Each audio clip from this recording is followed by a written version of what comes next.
นั้นบ่เสียใจคอยพร้อมหักมือมันย้อนมันคืนในวันที่เฮาได้พบตกลงหักกัน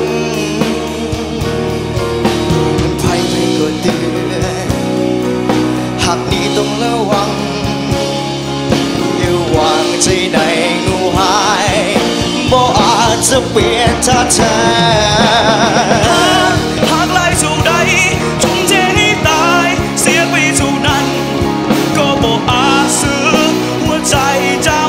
ให้พอแล้วจบที่ใครเจ็บที่เคยลงไว้จะเศร้า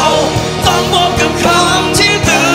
อนทุกอย่างจำสาใจยานของงูพิษเหมือนเดิมย้อนสุดท้าย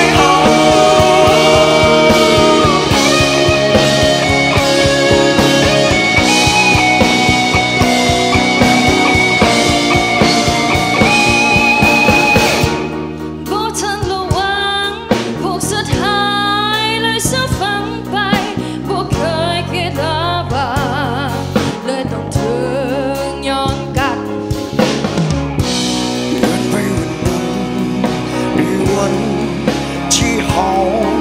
ได้พบตกลงหักกันไพ่ก็เตือน